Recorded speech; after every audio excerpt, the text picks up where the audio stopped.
Olá, meus amigos telespectadores do programa Segurança na TV, aqui pela TV das Artes. Primeiro queria desejar a todos vocês, meus telespectadores, um feliz 2026 a todos, e estamos iniciando os nossos novos programas e gravações aqui pela TV das Artes, né? Esse é o primeiro.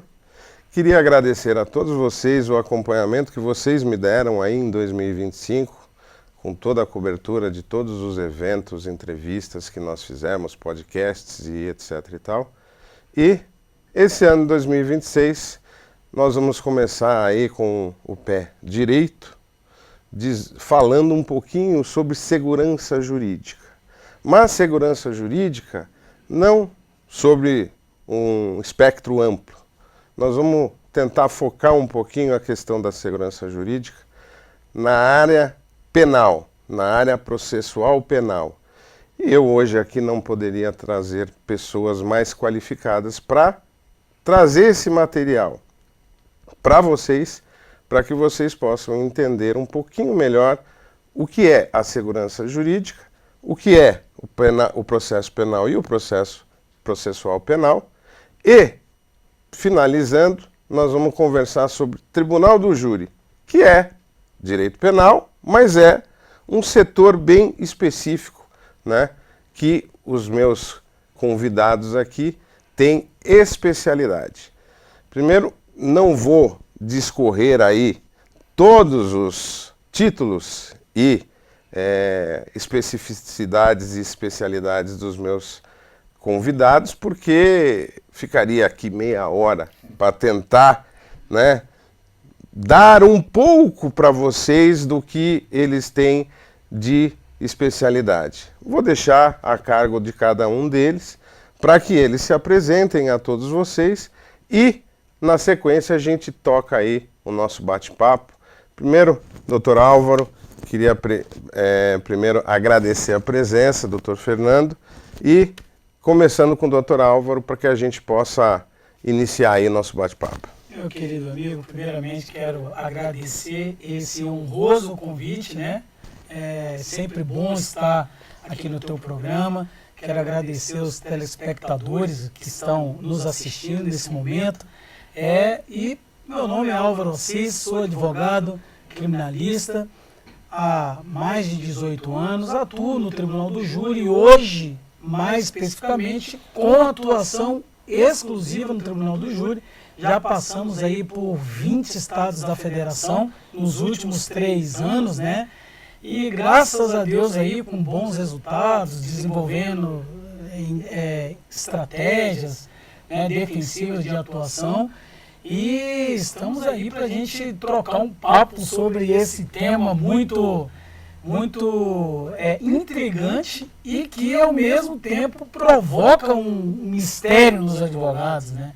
Todos ficam, poxa, mas como é que é? E não só nos advogados, nos juízes, nos promotores, e na sociedade como um todo, né? Poxa, como é que é esse negócio do Tribunal do Júri?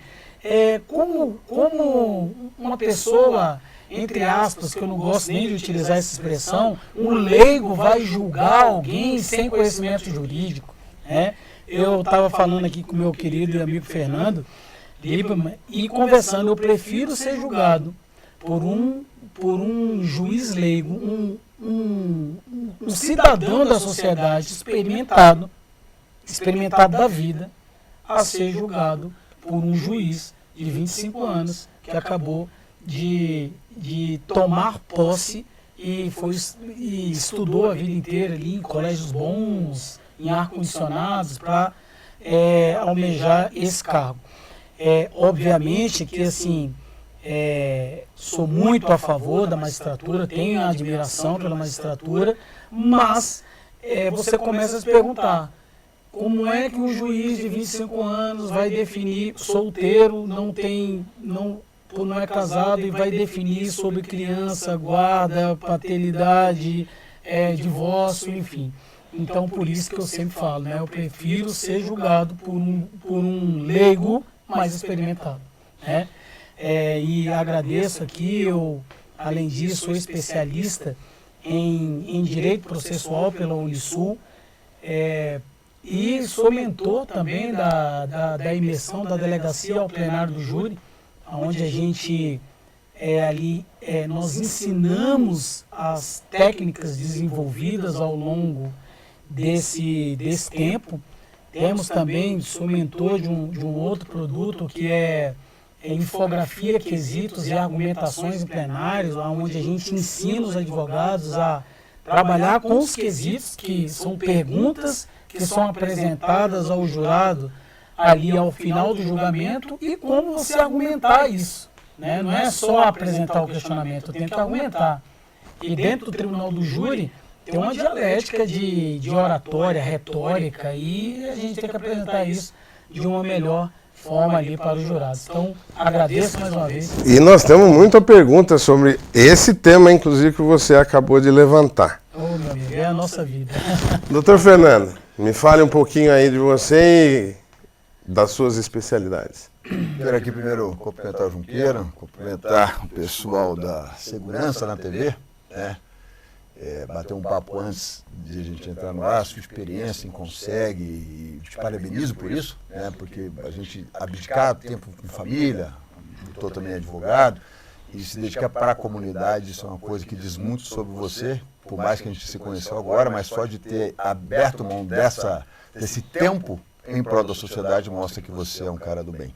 Quero também agradecer a todos aqueles que nos assistem, dizer que é importante muito a gente ter aqui em Budas Artes, uma cidade que é reconhecida no Brasil inteiro, né, como a capital das artes, né? Quem não conhece em Budas Artes, estivermos assistindo, venha em Budas Artes. Que venha, né? Tem muitos restaurantes, muitas atrações, muito bacana.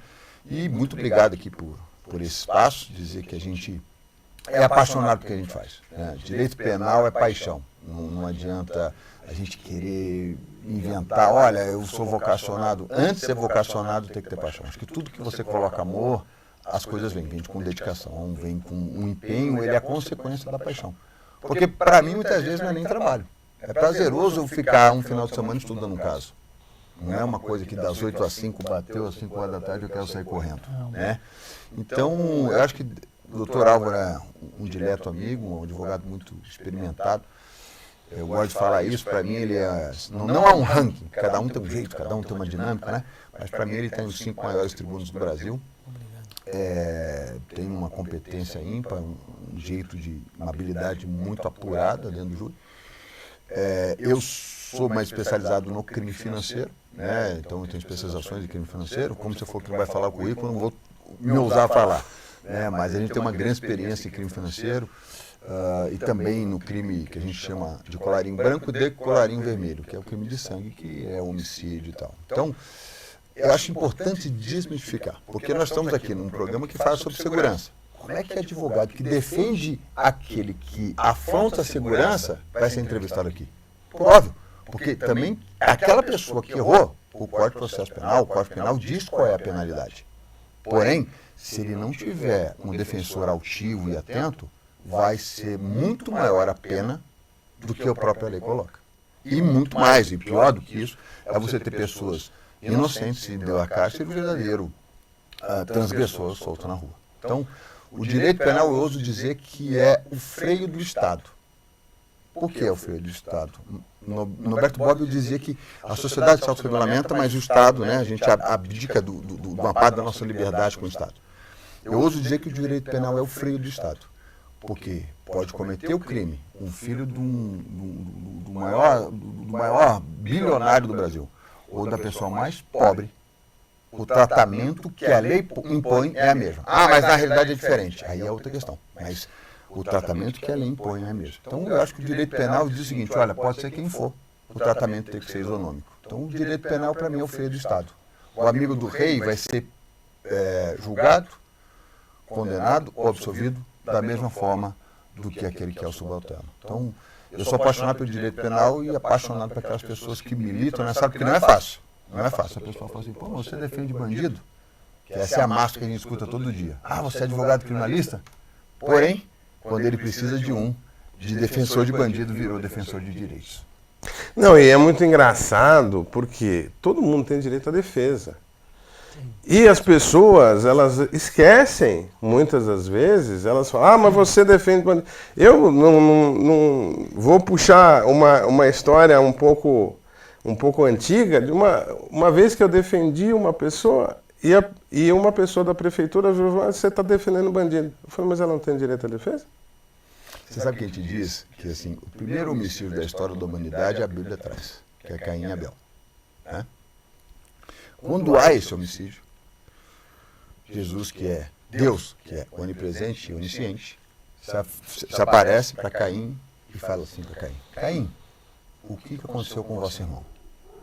Ali, você tem uma questão de dogma religiosa, mas você também tem uma linha processual. Perceba, Deus já sabia o que tinha acontecido, mas deu o direito de defesa. Então o direito de defesa é meu, se alguém me tirar meu direito de defesa, alguma coisa errada.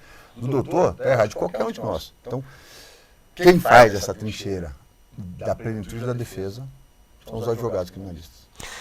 Doutor Alves, aproveitando o que o doutor falou e vamos esmiuçar algumas questões que eu acho que são importantes, me fala um pouquinho de cadeia de custódia, porque a cadeia de custódia na área penal, ela é importantíssima e, não raras vezes, elas estão sendo jogadas para baixo do tapete. Hoje a cadeia de custódia, ela veio e ela, a princípio, eu vejo que o judiciário, o próprio Ministério Público tem muita dificuldade de aceitar isso. Né? Hoje já está mudando muito. Tanto é que a gente tem decisões de tribunais superiores e a gente tem que chegar até lá muitas vezes para anular determinada situação, porque veja bem, a forma que o processo penal traz, a forma ela é garantia. Quem me garante que aquele que teve acesso àquela prova não manipulou? Por isso que eu tenho a cadeia de custódia. E uma vez configurada, que se quebrou, se não observou a cadeia de custódia, eu tenho que anular a prova. Porque é o seguinte, a gente sempre fala, eu posso falar isso aqui até de forma aberta e não duvidando da polícia, mas a gente tem seres humanos. Sim. E tem juiz ruim, tem promotor ruim, tem advogado ruim, tem delegado ruim, é toda a área. Sim. Tem ser humano que tem ética, tem ser humano que não tem. E essas pessoas ocupam todos os cargos, entendeu? Todas as funções. Então, a partir do momento que você vê, e não duvidando da polícia, repito, mas por que não garantir? Então, por exemplo, um procedimento que geralmente a gente toma. Olha, teve uma busca e apreensão de um celular, está cautelado lá na polícia, ou de algum computador e tal, e tem aqueles arquivos ali. Só que o IC, o Instituto Criminalista, ele também tem esses arquivos. O que eu geralmente faço? Eu peço para o oficial IC e não a delegacia. Muitas vezes eu peço para o oficial os dois. Quando vem os dois, eu faço a comparação. Calma aí. Todos os arquivos da delegacia batem com do IC e geralmente não bate. Opa, calma aí. Mexeram na prova, meu amigo.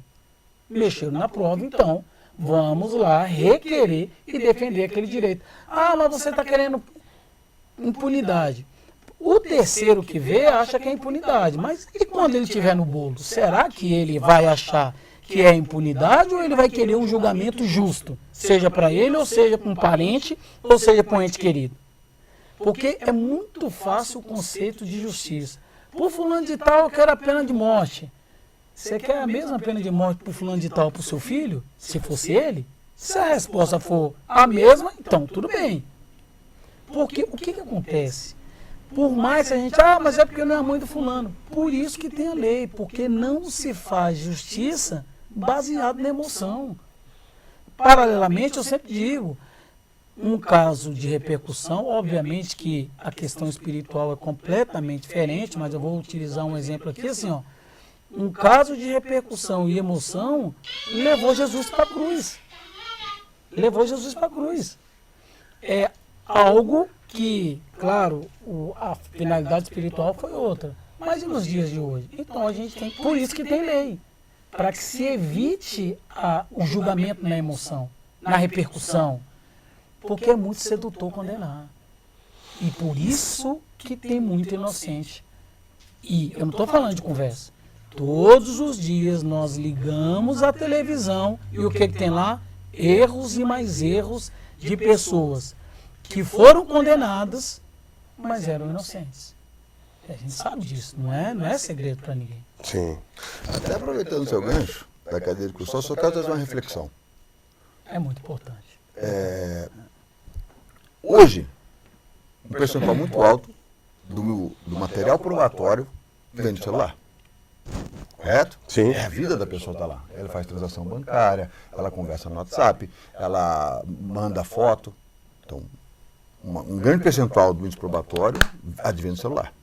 Vou dizer para você o seguinte: foi a busca de pressão do celular, vamos pensar que obedeceu a cadeia de custódia. Lacrou bonitinho, foi por IC, tudo certinho. Tentou colocar o Celebrate ou qualquer outro aparelho, não veio. Não veio, não conseguiu. Sabe como é que funciona? Manda um ofício para a Apple nos Estados Unidos e diz o seguinte: olha, esse ID aqui, acessa a nuvem e extrai para mim. O Johnny, o Mark, o Robert, lá dos Estados Unidos, que não é perito, que não é nada, é um funcionário da Apple. Ele vai lá, abaixa a nuvem e te manda. Só que não manda o material bruto. Fala, procura isso, isso, isso. E às vezes, o único material probatório que vem da nuvem foi o que o Robert, que é um funcionário da Apple, mandou para cá. Não pode se admitir isso como prova. Por quê? Pode falar. Tem que se analisar todo o contexto. Sim. Exato. Então, assim, quem pegou? Quem tirou? Porque acontece o seguinte: se o Robert lá, por preguiça, não vou falar maldade, mas por preguiça, mandou parte do contexto e condenou uma pessoa, tem na legislação que ele tem obrigatoriedade, como perito tem na legislação que ele tem obrigatoriedade de trazer tudo? Não tem. Ele vai responder como lá? Será um funcionário da Apple. Hoje é assim que acontece. Não, e esse é um problema sério, por quê? Porque muita gente acaba sendo condenada exatamente porque está se deixando algo essencial para baixo do tapete, porque o Robert não soube, ou ele não recebeu a informação exata, porque eventualmente pode ser que a informação não veio exata, ou ele não soube entender e devolver o que de fato, precisava ser devolvido, né, ser encaminhado, e isso acaba afetando a vida de uma pessoa. Perfeito. Né? Quer dizer, e aí, nessa questão que eu levantei é muito importante, por quê? Porque o que você, doutor Álvaro, acha que tem acontecido com o judiciário brasileiro? Porque, assim, eu vejo que na área penal e na área que vocês atuam, vocês nunca conseguem em primeira instância. Que sai em segunda. Vocês sempre têm que estar indo à terceira instância. Então, quer dizer, é uma situação que para o indivíduo, aquele seu cliente, é extremamente danoso. O que você poderia falar aí para a gente tentar até de forma ainda que dialética, a gente tentar ver por que o judiciário, principalmente, repito, primeira, segunda instância, tem tanta resistência, né, numa matéria que os superiores já estão eventualmente adotando para lá ou para cá. Por que eles têm tanta resistência? Vamos lá. O primeiro ponto é uma crítica que eu faço aqui ao judiciário, mas bem ponderada, até porque tenho muitos amigos lá e todas as instituições têm os seus problemas e as suas dores. Sim. O primeiro ponto que eu vejo é assim: ninguém gosta de refazer trabalho. Ninguém gosta de refazer trabalho. E aí, por exemplo, eu chego num tribunal com os desembargadores e eu tenho que anular algo, e aliado a isso, eu tenho o CNJ em cima cobrando números. Números de decisões, números de meta 1, meta 2, meta 3, vamos agilizar os processos.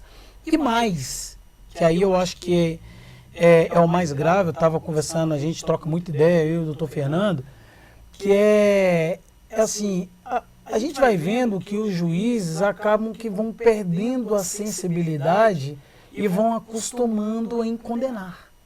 Vamos condenar, não, isso daqui foi ele mesmo, e acaba perdendo aquela questão de seguir a formalidade para se ter uma garantia. Repito, a forma ela é garantia. Se ela está prevista na lei ali, é porque tem uma razão de ser. Então, não adianta você querer atropelar, e o que eu vejo aqui, eu estou falando de conhecimento de causa. Muitas vezes a gente está numa audiência em que o juiz ele quer antecipar o ato, ele quer, não, vamos fazer, não, essa pergunta aí não é pertinente, e às vezes não, a maioria das vezes é. Eu, por exemplo, eu faço defesas estudadas e estratégicas. Se eu estou fazendo uma pergunta é porque eu sei aonde eu quero chegar. E muitas vezes nós somos tolhidos em razão, porque o jurado aí ele tem que ir embora, aí já começa a jogar a defesa, o jurado contra a defesa. Entendeu? Então, assim, num toque de querer fazer rápido. Aí você não garante forma, aí você dá um jeitinho de arrumar lá em cima. Então, eu acho assim, primeiro ponto, a sensibilidade tem se perdido do julgador. E muitas vezes não é culpa do julgador, porque ele está sendo pressionado pelo CNJ, pelo CNJ, por órgãos de controles, para se atingir metas, e todo mundo vê a ilegalidade, vê a nulidade, mas isso daqui, veja bem, não foi demonstrado prejuízo. Pô, tem prejuízo maior do que esse, que não se observou a forma e o cara foi condenado a 35 anos, qual outro prejuízo que eu quero?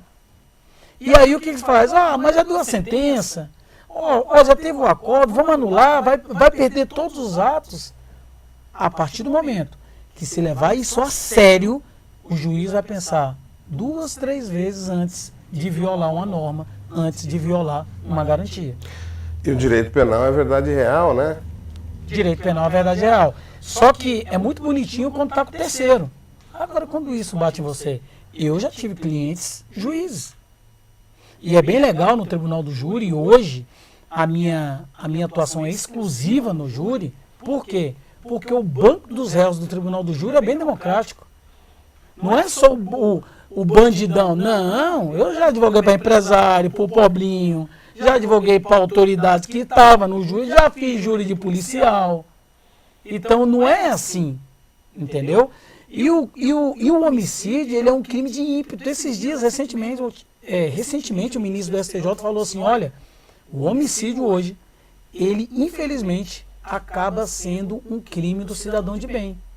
Porque a vida te coloca em situações que você senta no banco dos réus. E aí eu vou te dar um exemplo.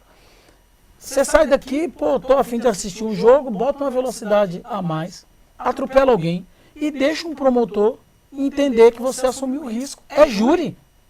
Aí, da noite pro dia, você virou bandido? Tá vendo? É muito democrático. E o júri está mais próximo de nós. O banco dos réus do júri está mais próximo de qualquer cidadão. E a gente nem imagina o tanto que ele está próximo. Nós temos se não me falha a memória, posso até estar enganado, um caso de uma pessoa que parece que me passava todo dia e era xingada, ofendida. Foi um júri, né? Passava, era ofendida, passava, era ofendida. Eu já fiz um júri parecido com isso. Era ofendida, passava, era ofendida. Depois de, parece que 3, 4 meses, tal, a pessoa foi tirar a satisfação, essa pessoa que, depois de 3 meses, depois era ofendida, acabou matando. Né? E aí, me parece, o advogado, começou a elogiar o juiz, né? De forma... O promotor, de forma contumaz, né? Ali, elogiava, até o promotor perder a paciência. Falou assim, viu, o senhor perdeu a paciência em 5 minutos. Com elogio. Com elogio. Imagina aquele cidadão que ficou 3 meses sendo agredido. Né? Então, o júri tem muito isso, né? E essa questão do povo, né, julgar, eu acho que é uma coisa fantástica. Agora, eu vou lhe fazer uma pergunta. O que estão querendo fazer com a virtualização do Tribunal do Júri? Vamos lá. A virtualização do Tribunal do Júri começou essa ideia na pandemia, certo? Teve uma juíza em Brasília, que foi uma das pioneiras. Essa juíza, ela era da circunscrição judiciária do Gama. E ela começou a fazer híbrido. Ela estava na sessão plenária, muitas vezes ela não estava, ela estava em casa, promotor em casa, o jurado lá. Eu não deixei de ir eu não deixei de ir nenhuma vez, eu sempre estava presente. Hoje, isso daí, obviamente, não deu certo no Tribunal do Júri, embora uma ou outra testemunha é ouvida por videoconferência, que eu acho um erro.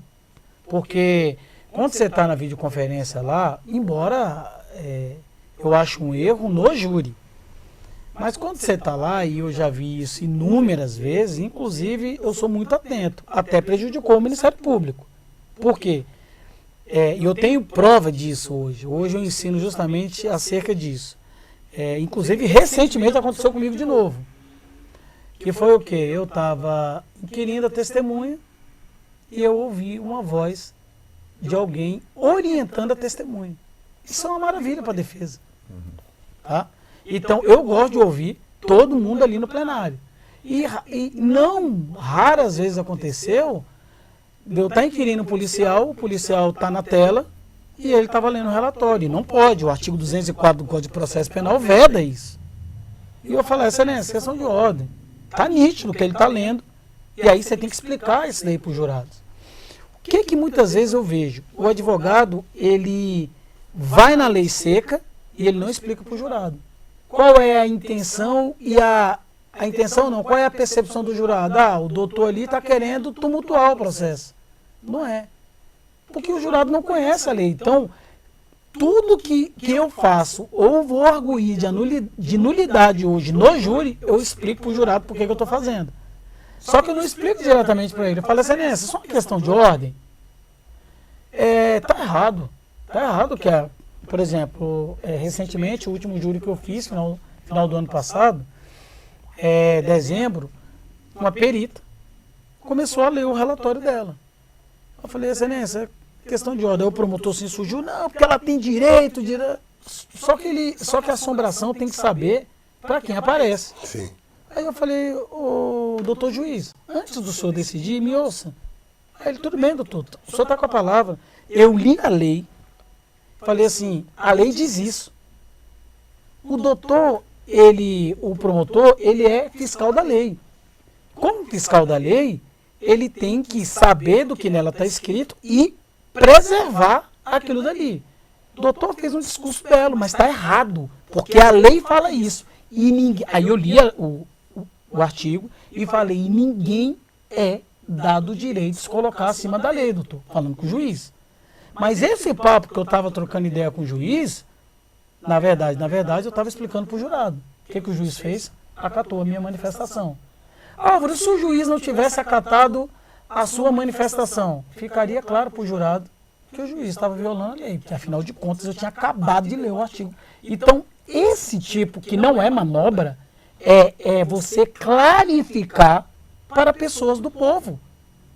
Que não tem obrigação nenhuma de saber. Que não tem obrigação nenhuma de saber e ressalto aqui, com todo o respeito que eu tenho à magistratura togada, para mim, a maior e a melhor e a mais acertada justiça é aquela exercida pelo povo, pelo cidadão. São 7 contra uma cabeça. São 7. Eu tenho 7 cabeças do povo. Realmente, essas 7 cabeças do povo, experimentada da vida, não vai decidir melhor que um juiz? Aqui a gente está falando de ser humano, aqui eu não estou falando de conhecimento jurídico, não. Estou falando de ser humano. Eu tenho 7 do povo falando, olha, esse cidadão aí, ele merece conviver conosco da sociedade. Olha que bonito. Cara, o júri tem que evoluir? Tem, mas não pode acabar. Para mim, é a única democracia que é exercida diretamente pelo povo. Para mim, não. É a única. É a única. O cara mas vamos sair um pouco do júri, depois a gente volta para falar um pouco do crime de colarinho branco. Que, doutor Fernando, vamos assim dizer, é a paixão, né? E hoje está muito, né, em voga, porque nas últimas eleições fala-se muito de segurança, fala muito de saúde, mas tudo isso dentro de um conjunto, né, de crime de colarinho branco e acontece isso, acontece aquilo. Eu queria que o doutor Fernando falasse um pouquinho sobre o crime de colarinho branco, sobre as mazelas e as coisas que evoluíram aí com as novas legislações em vigor. Eu acredito até que o maior mal do direito penal não vai ser deixar a lei mais dura. Isso, ao nosso ver, não resolve. Vamos colocar aqui um exemplo. Você tem hoje o 121A, que é o feminicídio, que antes era uma qualificadora, hoje é um tipo penal autônomo. Pena mínima do feminicídio é a máxima do homicídio simples. Sim. Eu li anteontem no jornal que os números de feminicídio estão lá em cima. Então, não é tão somente aumentando a questão da pena. O que eu acredito dentro do crime colarinho branco? A gente tem uma diferença muito brutal entre um e outro. Esse aqui foi organizado, sistematizado e enraizado, que é o crime peculato, qualquer outro time dessa natureza. E às vezes, o tribunal do júri, ele é um instante. Uma fechada de rua, que qualquer um aqui pode cometer. Então aqui é instante, aqui é organizado. O que eu acredito que melhorou no combate a esse tipo de crime? Primeiro que as tipificações melhoraram. Então hoje você consegue colocar um grupo, antes era só cartel. Então os empresários, aquele participava daquela estação, esse não participava, então cada um fazia a sua reserva de mercado. Hoje o cartel tem uma pena, mas a pena não assustava. Hoje, dependendo da situação, ele faz parte de um crime, que é um crime autônomo. Aonde dói no combate à corrupção? Na liberdade, no bolso. E aí, quando você tem o branqueamento de capitais com as cautelares de constrição patrimonial, o cara fala, poxa, eu posso ser preso, mas daqui 5 anos, 6 anos, eu vou ter um patrimônio livre para viver a vida dos sonhos. Não, agora você vai ser preso e não vai ter nada de patrimônio para viver a vida dos sonhos. Então, começou a ter alguns mecanismos novos. Eu acredito, dependendo do crime, a gente tem que imitar o que deu certo. Nos Estados Unidos, a gente tem um direito penal transacional, que eu acredito que no Brasil está chegando aos poucos, está vindo aos poucos. A NPP é um novo modelo transacional do direito penal. Sim. Agora, o que vale mais? O que importa mais para a sociedade como um todo? Um gestor público que desviou 30 milhões, ele ficar 8 anos preso? Ele vai ficar lá 8 anos preso, ainda a gente pagando para o cara estar lá 8 anos preso. Não é isso?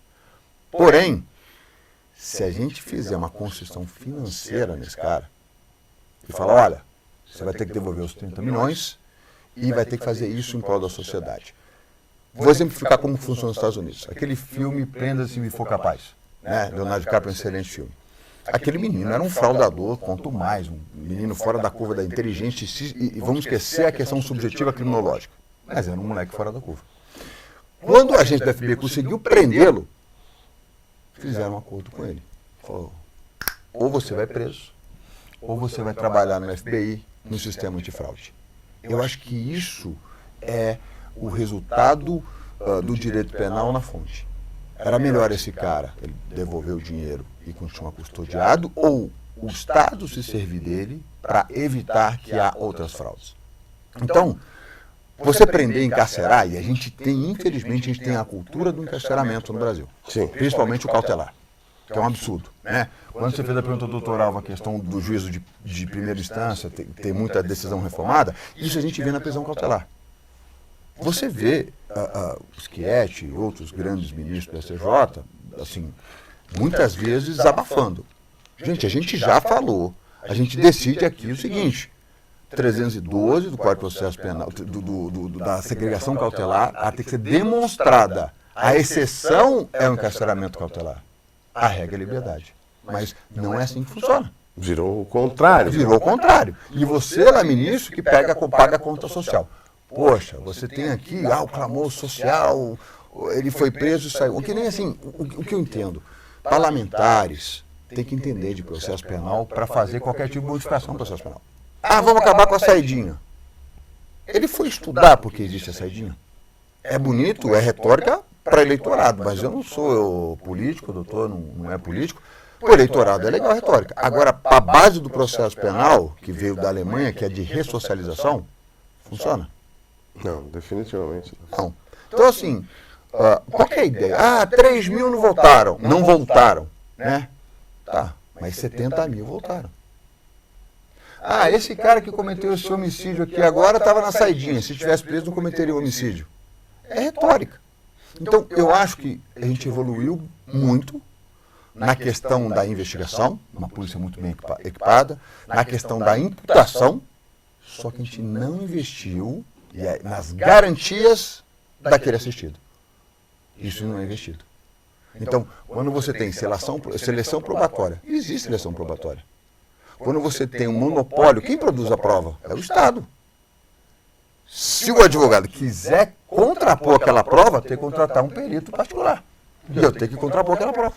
Então, por exemplo, o Estado não consegue absorver a quantidade da demanda que aparece. Então, por exemplo, um assistido nosso foi preso hoje. Está numa prisão cautelar. Hoje. E eu tenho uma prova no celular dele que naquele dia ele não estava lá. Só que essa prova só está no celular dele. Sabe quanto tempo vai demorar para essa prova chegar? De 6 a 7 meses. E aí, o judiciário fala assim: apresenta a resposta à acusação ou à defesa preliminar, que é a primeira peça que a gente vai dizer quem vai ser a nossa testemunha, quais são as fraudes, quais são as atitudes, quais são as nossas preliminares. Sem todo o material probatório para eu olhar e falar: eu vou colocar isso aqui, eu vou colocar aquilo ali. Então, andou bem na questão de robustecer a legislação e a punição. E eu acho que a punição tem que ser, no crime de colarinho branco, mais financeira do que constrição pessoal. Minha opinião particular. Eu acho que funcionaria mais. Né? Agora, e a questão das garantias daquele assistido? 6 meses para vir um laudo de celular? Então, acho que tem que melhorar mais essa questão de não só deixar a legislação mais dura, mas também as garantias mais conscientes.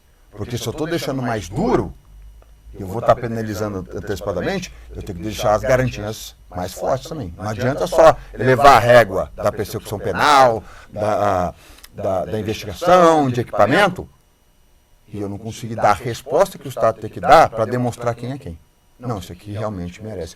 A gente já teve aí, esse último livro que eu li, do Schietti, ele diz que 32% das prisões cautelares que foram concedidas, o último levantamento, estou falando de 32%, das prisões cautelares que foram definidas pelo Poder Judiciário, de 100%, 32% tiveram ou absolvição ou pena diferente de prisão. E como é que faz com aquele cara que foi preso esse tempo todo? Pena diferente de prisão? Até justifica um pouco. E o que foi absolvido? Ficou 1 ano preso porque o Estado não fez um laudo. Então, precisa melhorar muito, porque a gente acompanha depois a vida do assistido, né? Depois que ele foi absolvido, nunca mais é a mesma. Você tem uma persecução penal nas suas costas. Dona Maria, que vê lá a Polícia Civil batendo na porta, sabia que era ladrão. Só que, eu já tentei, foi em vão. A gente participa de grandes operações de mídia, né? Sim. Aí você fala assim: foi absolvido. Vamos mandar a nota para aquela emissora grande lá? Eu falo: olha, foi absolvido. Ficou 10 minutos falando que ele era bandido. A negativa é, porque eles colocam uma palavra que a gente até conversou ontem, segunda acusação. Eu falei, não, mas não foi eu que disse, quem disse foi o promotor.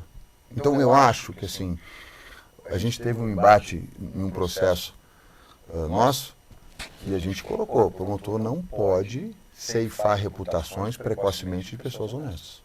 Então, eu acho que também precisa ter um freio nesse sentido. É um poder muito grande, né? Você vê aí vários casos de pessoas, você tem até uma organização americana que já tem no Brasil, de pegar caso que nitidamente não é a pessoa está lá que é Innocent Project, né? Está lá de inocente. Então, o direito penal ele tem que se olhar de uma maneira muito diferente, porque você está cerceando a liberdade daquela pessoa. E aí você está cerceando do crescimento da filha, você está cerceando dos prazeres da vida, você está cerceando da sociedade como um todo. E o cárcere a gente sabe bem como é, né? Porque a gente, como advogado criminalista, a gente visita os assistidos lá, a um lugar completamente insalubre, um lugar terrível. Então, olha, eu acho que, se eu falo para você que não andou, andou. Hoje, estelionato, por exemplo. Estelionato, cabe NPP. Então, eu sou vítima. Fulano praticou um estelionato mesmo. O que é mais importante para mim? Ele preso ou ele devolver meu dinheiro? Óbvio que devolver o dinheiro. NPP faz isso. Então, eu acho que começou, mas eu espero que não tenha que demandar mais 40 anos para ter outra ferramenta de transação. Vamos falar um pouquinho do seu trabalho de ensinamento aí para Tribunal do Júri. Vamos lá, a gente hoje nós temos as nossas imersões, né? E o objetivo disso aqui é basicamente aumentar o nível da advocacia do Tribunal do Júri. Não só do plenário do júri especificamente, mas do rito como um todo. Quando eu falo de Tribunal do Júri, para que todos entendam, Tribunal do Júri é o tribunal competente para julgar os crimes dolosos contra a vida. Tentativa, o homicídio, o latrocínio. Não vai porque, segundo o Código Penal, lá diz que é crime, patrimonial.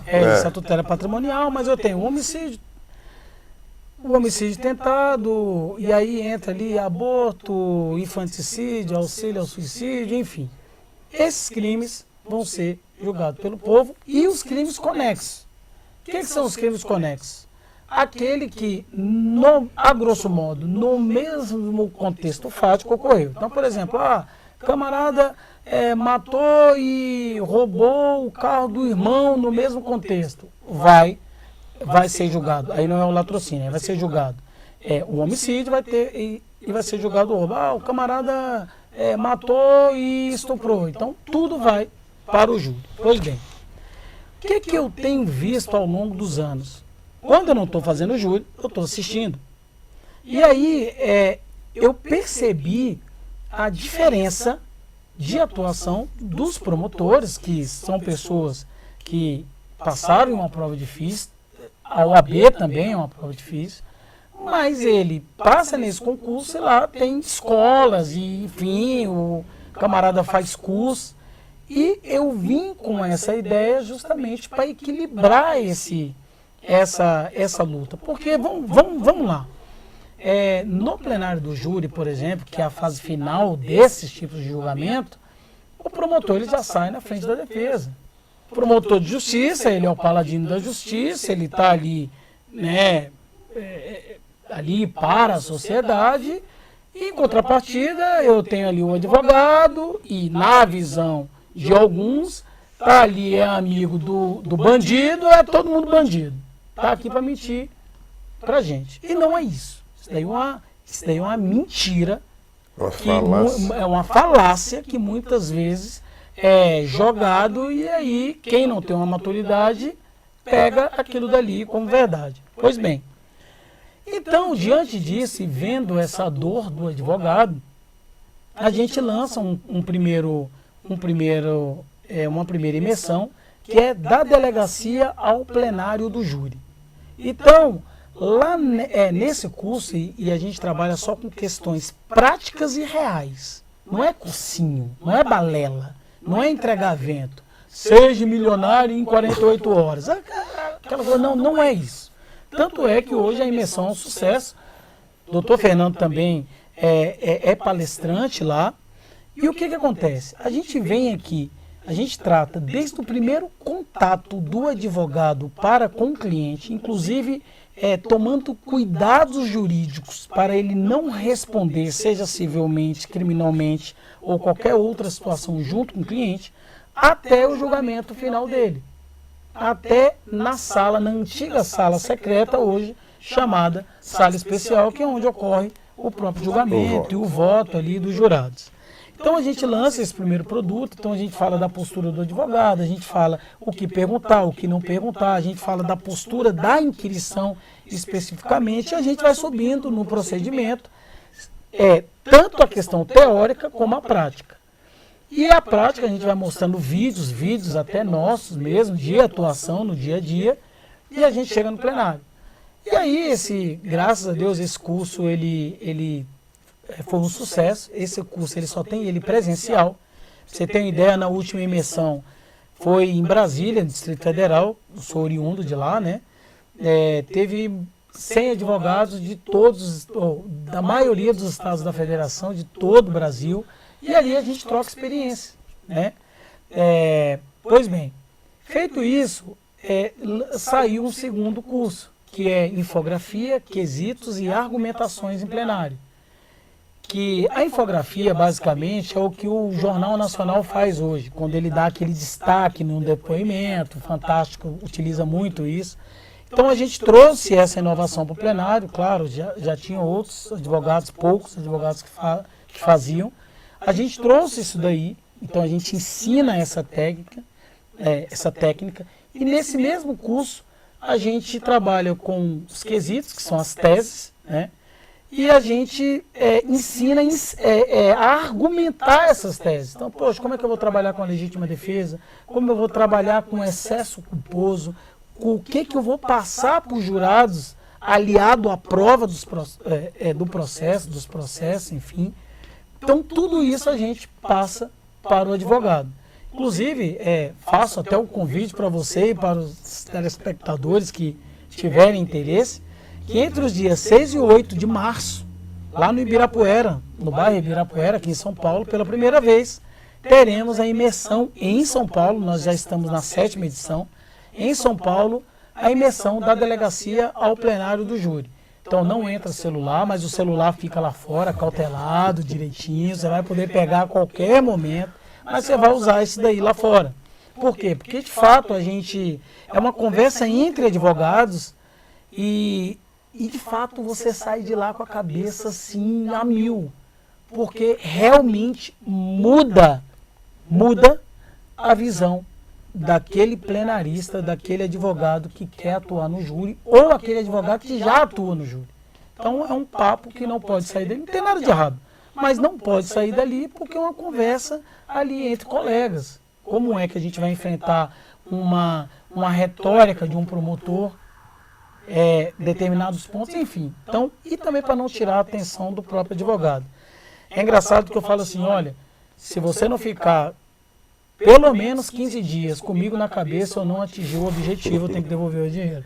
E a galera sai assim, pirada, assim, cara, pô, é muito bom. E realmente, a gente passa técnicas que o curso termina no domingo, na segunda-feira você aplica e você já consegue resultado.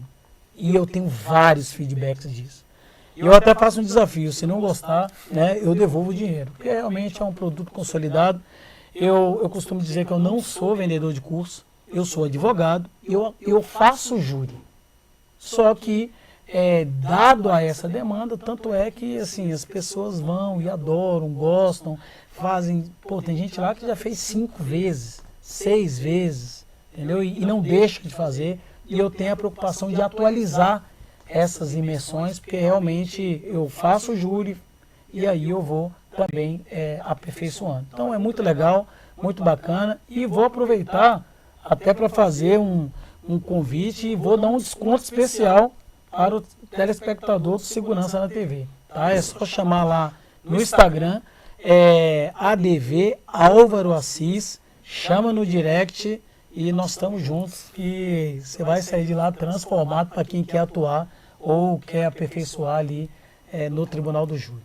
Aliás, aproveitando, doutor Fernando, vamos falar um pouquinho dessa questão da delegacia, a importância do advogado na delegacia, porque às vezes as pessoas pensam, não, eu vou chamar o advogado quando o processo, né, estiver andando ou tal. A importância do profissional e do profissional experiente na delegacia para poder, inclusive, restaurar eventuais atropelos que não raras vezes acontecem dentro da delegacia.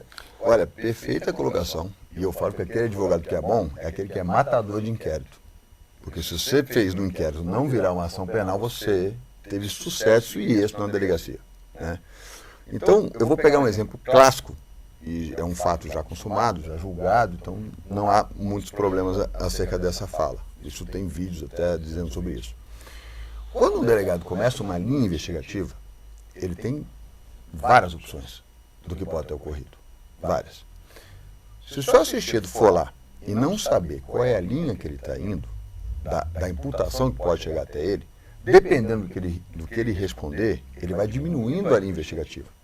E às vezes ele responde uma coisa até para se defender achando que está fazendo a coisa certa e faz errado. Uma mentirinha pequenininha dentro de um depoimento, e depois o delegado vê que aquela é uma mentira, ele pode ser indiciado, mas aquela mentira para cobertar, por exemplo, uma traição da esposa. Entende o que eu estou querendo dizer? Sim. Então, dentro da delegacia, eu acho que a importância do advogado, só que aquele advogado tem que ter voz, tem que ser altivo, tem que conhecer qual que é a imputação, tem que conhecer a linha investigativa, do caso da Mestre Nakashima. Mestre Nakashima é um clássico da ausência de uma linha técnica defensiva. Misael Bispo foi o réu, foi condenado, e aí ele chega lá, o delegado que estava inquirido, salvo engano, era o Nico, que hoje é o secretário de Segurança Pública, salvo engano, era o Nico, estava inquirido, excelente delegado. E você percebe, se tiver curiosidade, joga no YouTube, o Nico fazia pergunta, o advogado falava para o Misael ignorava o advogado e respondia. Teve até um momento que ele falou, sou advogado também. Muito bem. Ele foi inquirido 5 ou 6 vezes. E aí, foi pedida a cautelar dele a prisão e se deflagrou, o júri foi condenado. O Nico deu uma entrevista, depois, muito tempo, e disse o seguinte, o erro do Misael, estratégia, né? Sim. Foi ter feito o que ele fez na delegacia. Porque cada versão que ele dava, eu diminuía a potencialidade investigativa. Eu só cheguei onde eu cheguei por culpa dele mesmo. Então, não estou dizendo aqui que a gente tem que ter técnica para esconder a verdade. Eu estou dizendo a importância, porque ali ele era o culpado, mas ele era inocente. Então, veja, às vezes o seu assistido está lá e fala, poxa, mas não posso falar que eu estava em tal lugar, porque eu estava menti para minha esposa que eu não estaria ali e estava aqui. Então, vou falar que eu estava em outro lugar. Aí, o delegado pede a Herb, que é a antena do telefone, vai chamar ele assim, você falou que estava no Imbu, mas você estava em Vargem Grande. Por que você mentiu? Agora eu vou ficar no direito de ficar em silêncio e quero meu advogado. Mas ele colocou uma posição para se blindar de uma coisa de questão pessoal dele. Então o advogado, ele não pode ter preguiça de acompanhar o inquérito. Ele não tem que ter preguiça de... Porque às vezes as pessoas falam, não tem contraditório no inquérito. Tem. Óbvio que tem contraditório no inquérito. Ele é inquisitivo. A natureza é inquisitória, mas ele tem contraditório. Eu, como advogado, eu posso sugerir diligência ao delegado de polícia. Sugiro que faça essa diligência. O delegado fala assim, eu sou autoridade, eu que toco o inquérito, não vou acatar. Só que aqui, eu já estou cavando uma nulidade de testamento de defesa para o processo. Às vezes, a gente não precisa estar falando com o delegado, nem até com o juiz de primeira instância. Às vezes, eu estou perguntando alguma coisa, porque eu sei que não vai ser um entendimento do juiz e nós respeitamos, mas vai ser um entendimento do tribunal. Então, às vezes, a minha dialética já não é mais com o juiz, é com o desembargador. Às vezes, a minha dialética não é mais com o desembargador, é com o ministro. Entende? Então, tudo é importante. Então, quando o doutor Álvaro coloca uma emissão, que é da delegacia ao plenário, que é toda a primeira fase e a segunda fase, muitas coisas poderiam ser evitadas, e a gente pega isso, quando a gente pega o júri mais avançado, na delegacia. Olha, tem uma qualificadora. Eu conseguiria ter tirado essa qualificadora na delegacia. você impostou a defesa da vítima, que isso é qualificador, parece que é igual batatinha frita no Big Mac, número 1, mas já vem direto. Não impossibilitei, ela trocou tiro comigo. Como estou impossibilitando a defesa da vítima? Ah, trocou tiro? Trocou, está aqui a testemunha, Dona Maria. Você põe isso na sede de inquérito, já tirou uma qualificadora do seu assistido. Então, a delegacia é onde nasce tudo. E o plenário do júri é onde se resolve o que nasceu lá. Então, é de suma importância você trabalhar a delegacia. Lógico assim, prisão em flagrante, não tem muito o que se fazer. Isso eu sempre falo. Às vezes eu assisti o tira 4 me dando, doutor, vem aqui. Falei, eu não tenho muito o que fazer, você foi preso em flagrante. Hoje você tem audiência de custódia. O que eu poderia fazer antigamente, hoje você faz audiência de custódia. Agora, é muito importante isso que é passado nesse curso, porque você vai ter do nascedouro do processo e da persecução penal até o julgamento final. E o grande problema, e aí falo para ambos, né, e quero a resposta de ambos, é que é muito curioso que o processo penal, na sua essência, ele é simples. E na sua prática, ele é extremamente complexo, né? O que é completamente contrário ao senso no direito civil, que é extremamente complexo teoricamente, tanto que o Código Civil tem 2.600 artigos, né? O Código Penal não, mas ele é mais simples e objetivo. Né? E isso, aí vem a questão paixão, vem a questão, né, que aí, entre aspas, casa um pouco com a questão de segurança pública no que tange ao Conselho Comunitário de Segurança e tudo mais, que parece que é uma mosquinha que pica, né? E a gente não consegue não fazer, né? O processo penal é um pouco isso, né? Olha, eu vou dizer uma coisa a você. Eu acho que, não desmerecendo as outras fases do direito civil, direito tributário e tal, mas a sensação de ler assim, ordem concedida de habeas corpus, não tem em nenhum outro ramo de direito. Não tem.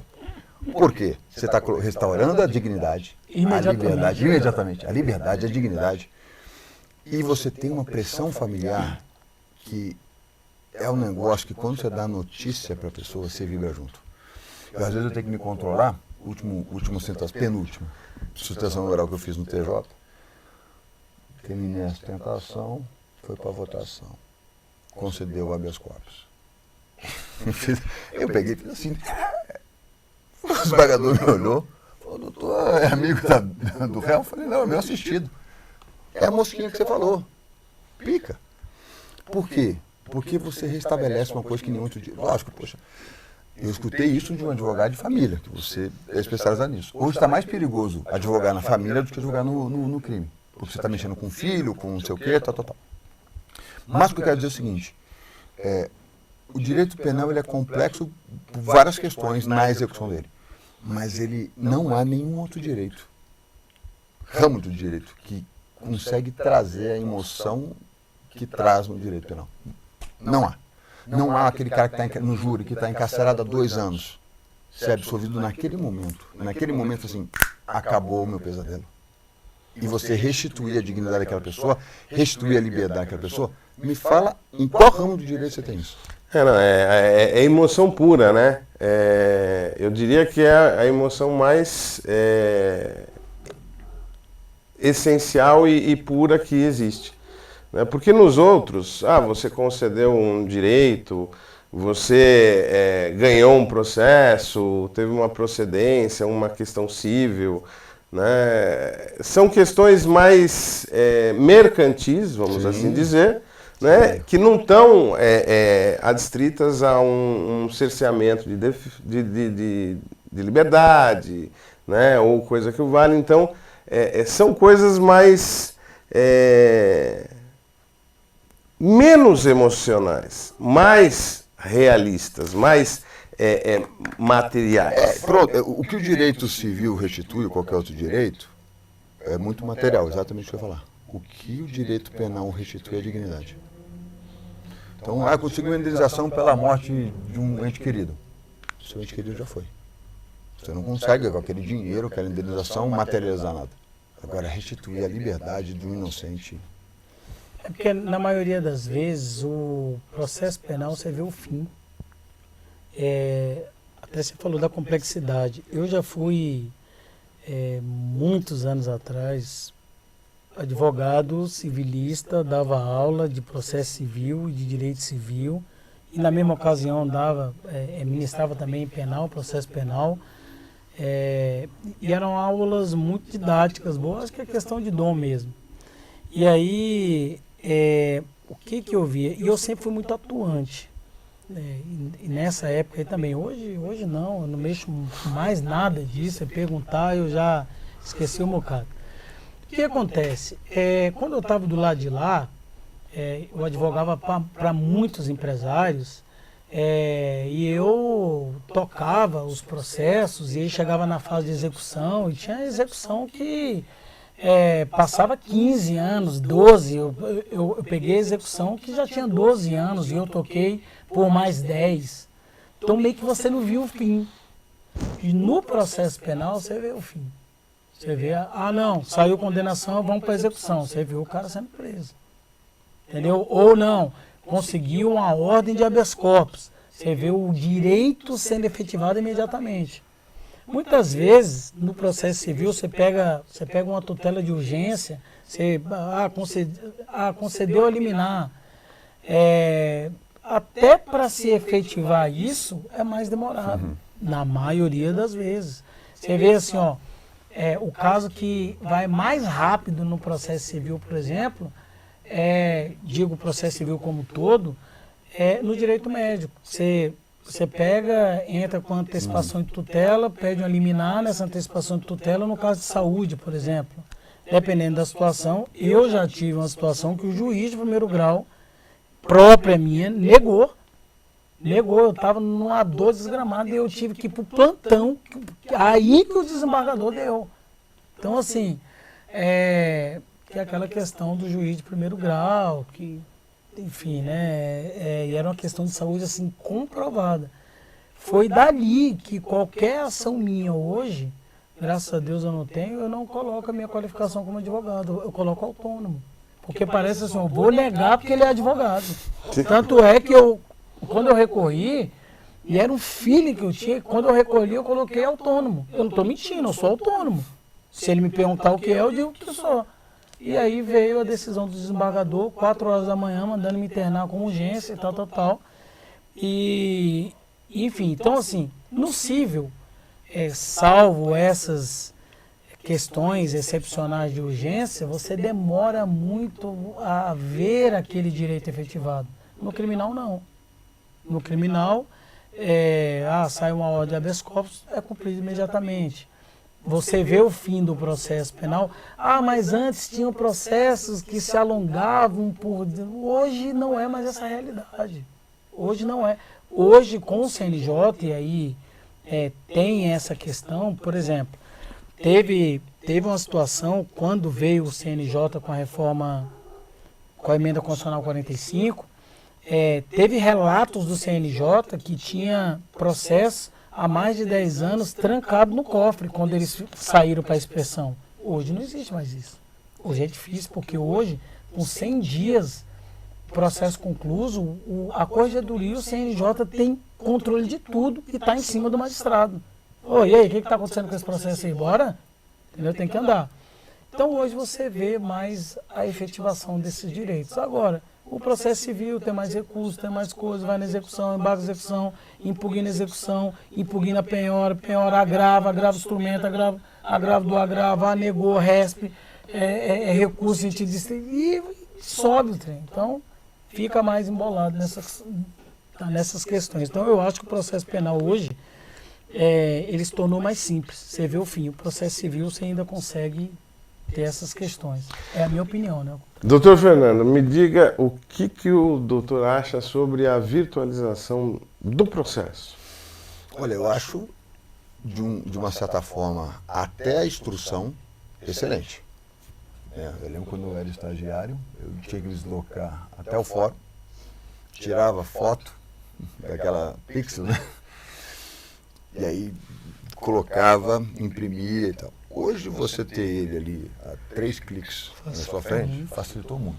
Se eu quiser acessar agora um processo de algum assistido nosso, no meu telefone eu consigo assistir. Só que eu não gosto da audiência de maneira visual. Não gosto. Por vários motivos. Vários motivos. Vou te contar um deles, para a gente não alongar. Quando, curiosamente, eu tinha um processo que eu tinha ali o nosso algoz, e era algoz mesmo, era um colaborador premiado. Só que a STF já decidiu que colaboração premiada não é prova, é meio de prova. Tem que vir assistido de outros elementos probatórios. E aí eu comecei a levantar, porque o colaborador premiado, ele já tem uma condenação, ou uma fictícia condenação. Suposta. Suposta, ou já uma já condenação, né? E ele vai transacionar. Olha, eu de 200 anos pego um e vou falar o que aconteceu aqui. Só que a gente pegou um monte de incongruência. Falei, meu irmão, tá muito fraco, tanto é que foi absorvido no nosso assistido. Mas quando eu começava a apertar o cara, que ele estava com um advogado, que pese, às vezes o promotor defende mais o colaborador que o próprio advogado, né? Porque é a única prova que ele tem. A hora que eu estava apertando, caía. Aí dava 5 minutos. Ô, excelência, a internet aqui, não sei o que lá. Aí eu olhei e falei, tá bom, né? Às vezes oscila. Comecei a inquirir de novo, só que aí o que acontece? Quem faz inquirição e técnica de inquirição, e até o doutor Alvo dá essas técnicas nessa invenção dele, sabe que para chegar na resposta que você quer, você tem um trabalho muito delicado. Para chegar aqui, eu vou ter que ir ali, depois ali na pergunta. Então, ele me deu muito trabalho. Então, voltei tudo de novo. Se eu chegasse depois de 3 minutos que caiu e falasse a pergunta seca, ele não ia responder o que ele iria responder naquele momento que a energia caiu. Muito bom. Fiz o caminho, cheguei, caiu de novo. Eu falei, excelência, com todas as vênias, eu não posso acusar, imputar que eu não estou lá. Mas está muito estranho a hora que está chegando perto de uma questão importante cair a conexão. Aí voltou. Aí a juíza, era uma juíza, advertiu. Falou, olha, se a próxima vez cair a conexão, eu vou querer o relatório da empresa que fornece para falar que realmente caiu. Aí, meu irmão, não caiu mais. E aí a gente apertou e saiu a resposta que a gente queria. Até as alegações finais eu comecei parafraseando ele. Então, isso é o lado ruim de você fazer virtual. Isso é uma estratégia que o advogado dele lá usou para despulgar e eu fiquei sem... Então, e até porque você sente... Porque o julgamento, ele é emocional. O julgamento, ele é emocional, né? Então, você sente a emoção da vítima, você sente a emoção do réu, você sente se a testemunha está mentindo, muitas vezes por microexpressão. No vídeo não dá para ver isso, né? Então, eu acho que você editar o processo como um todo ficou perfeito. Eu era da época que quase que eu perdi um prazo, tinha que ir até o TJ de São Paulo. E aí eu olhei Raposo sempre foi Raposo, né? Aí era 4h20 da tarde e fechava o protocolo às 17 horas na sexta-feira.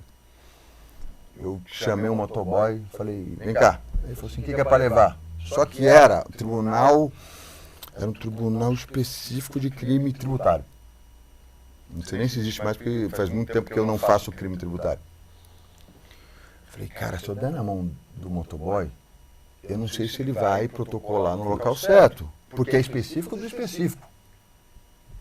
Meti um capacete, falei, vambora. Montei na garupa do cara, morrendo de medo que o cara tirar umas finas aqui, os caras dirigem bem.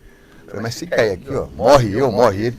Cheguei lá e protocolizei. Então hoje, você protocola, o prazo é 11h59, você está protocolizando. Então, facilitou muito. Mas a audiência, eu não gosto.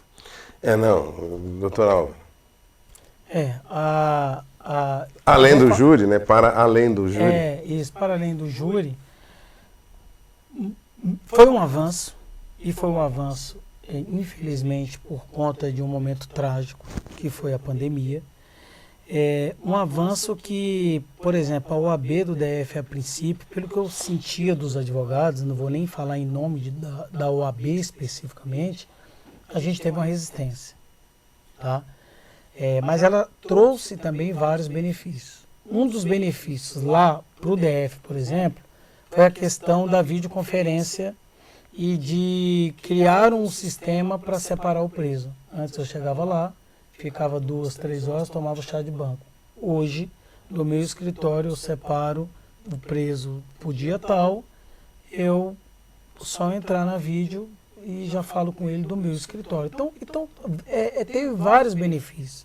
Por exemplo, eu lembro que aí começaram a implantar isso e eu tinha um cliente muito grande, e eram mais de 5.000 ações na época, oriundo do criminal, e aí desembocou essas ações cíveis. E aí eu lembro que eu estava no meu gabinete, ia caminhando, passava pela área de trabalho dos advogados, entrava na sala de reunião, fazia a audiência e voltava. Maravilha! Eu não tinha que pegar o carro, me deslocar, pegar trânsito, chegar lá, atrás do estacionamento, paga estacionamento, entra. Então, eu me mobilizava antes 1 hora e meia para uma audiência, para eu chegar na audiência e aguardar ainda. Mudou muito. Eu saía do meu gabinete e em fração de 30 segundos eu estava na audiência, estava lá a juíza, promotor, vamos fazer a audiência. Então, ajudou demais. Teve esse ponto positivo. Exemplo, hoje você faz... teve uma situação no ano passado que eu estava despachando, eu estava de férias no Nordeste e fui despachar com o desembargador no Goiás. Então eu estava, eu acho que na Paraíba, eu já tinha chegado na Bahia, eu estava na Praia do Forte, parei meia horinha, botei só a parte de cima, foi até engraçado, né? São os bastidores da advocacia, botei a parte de cima, sentei num lugar reservado, e fui lá, fiz o despacho com o desembargador, conversei, tal. Demorou mais ou menos 15 minutos, fechei meu computador, voltei para a prova. Isso é uma maravilha. Hoje eu viajo muito fazendo júri o Brasil inteiro. Mas, por outro lado, tem essas questões. A prova não vem tão pura como uma testemunha está aqui, está ali o promotor, está ali o advogado, todo mundo em tempo real. Não tem tempo de você... fala isso. Entendeu? Então, que nem aquele advogado trabalhista. Sim, que se escondeu debaixo da mesa e o trem viralizou. Então tem esses perigos. Então a prova não vem tão pura, né? Mas teve os seus avanços, sim. Eu acho que era necessário e eu acho que tem muito a evoluir ainda. Eu sou uma pessoa bem crítica, óbvio, avanços tiveram, inúmeros, mas a essência da advocacia, a essência do advogado é brigar, né? Eu tenho que ganhar do Dr. Fernando, eu tenho que ganhar do Dr. Álvaro como advogado, né? E essa tela, ela esfria essa relação que, por natureza, para a nossa profissão, para a advocacia, ela é essencialmente de discussão. Ela é essencialmente de debate, ela é essencialmente de ver. Eu lembro uma audiência que eu estava no João Mendes, o cara começou a suar, o advogado. O sol batendo na sala, eu vi o cara suar. Eu falei, ele está nervoso. Uhum. Se você pensar isso num dia atual, você mal enxerga o rosto do colega, né? Então, tem algumas coisas que eles, vamos assim dizer, intrujaram, para usar uma palavra, né, do ramo penal, né, que a gente acabou perdendo muito essa natureza. Eu vou dizer uma coisa, eu não sei como que os doutores se comportam com isso, mas eu sou muito de local. Então, por exemplo, eu não tenho e-mail no meu telefone, porque chega a notificação do sistema push do tribunal e se eu estou em casa não há o que fazer. Eu não tenho um computador em casa. Vou ter que fazer um peticionamento. Não tem. Então, é local. Então, eu moro aparentemente um pouquinho perto do meu escritório, em questão de 15 minutos. Se eu preciso fazer uma peça processual, uma análise processual, qualquer coisa, eu não consigo fazer dentro da minha casa. Eu preciso sair, catar meu carro, vir até, subir no coisa, parar o carro no estacionamento, tomar o café na minha sala e tal. E aí parece que minha cabeça assim, agora é trabalho. Eu não consigo fazer na minha casa. Entende o que eu estou dizendo? Então, a audiência virtual perde isso. E mais do que isso, desconecta as pessoas. Então, por exemplo, eu sou hiperfocado, o doutoral hiperfocado, mas não muitas vezes eu já vi o próprio juiz, e ele é o destinatário da prova naquele momento. O próprio juiz, numa inquisição de testemunha que a acusação estava inquirindo, multou, porque está multado, conversando com outra pessoa. Na audiência não ia acontecer isso.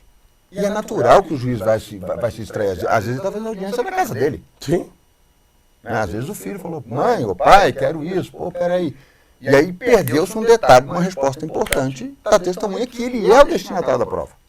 Então, a audiência, para mim, tem que sentir o cheiro do papel, sabe?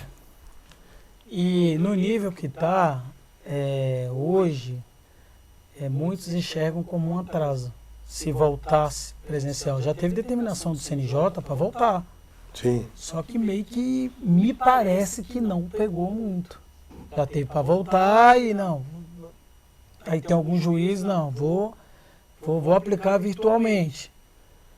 Vou continuar aplicando. Eu não sei, assim, parece que também tem muito juiz que não quer voltar. E aí teve um problema que começou-se a identificar algumas questões internas, pelo que eu percebi, e aqui é um sentimento meu, de juízes que já estavam morando na praia, e aí estavam fazendo audiência de lá, nem ia no fórum, e então os próprios colegas começaram a reclamar. Entendeu? Então, assim, tem esse impasse, tem os avanços e tem as desvantagens, né? Você sabe que a história vai nos julgar, né? Sim. A história vai nos julgar. Daqui 10 anos, minha filha, seus filhos vão ver assim, nossa, como nossos pais são atrasados, falando que queria presencial. Não, e eu tenho muita discussão. Não, muitos hoje já falam. Eu tenho muita discussão com colegas recentes, colegas recém-formados, que não, vamos dizer, sequer pegaram papel. Então, eles falam, não, isso aqui é evolução. Entendeu? A nova geração. Mas acontece, mas você só pode falar essa evolução se você viveu o antigo. Minha visão. Sim. Para ver essa questão dessa dinâmica da audiência, de olhar para a testemunha e falar, pô, apertei, acertei. Você sabe quando você acertou? Sim. Quando você fez aquele, eu vi, tá mentindo, peguei. No vídeo não dá para ver isso. Não dá. Então, assim, no vídeo ele põe um emoji. Então, assim, o que eu penso é assim, a gente vai ser julgado. Minha filha vai ter vergonha de escutar o que eu estou falando aqui. Meu pai fala, pelo amor de Deus, para minha filha com 2 anos, ela pegar a televisão, assim, ficava assim, achando que era para passar, sabe? Sim. A gente é de outra geração, eu gostava de cheiro da rua, né, de jogar taco e tal. Mas, eu acho que assim, há um avanço, assim, hoje a gente consegue fazer 3 audiências no dia, a gente foi a Jota. Pô, ontem a gente correndo, Cláudio junto, todo mundo junto, falei, pera um pouquinho, fui para outra sala, fiz uma audiência e voltei para a reunião. Isso facilitou muito. Mas, se a busca do direito penal é a verdade real, aí o barulho é outro. Até porque eu tô aqui, a câmera está aqui.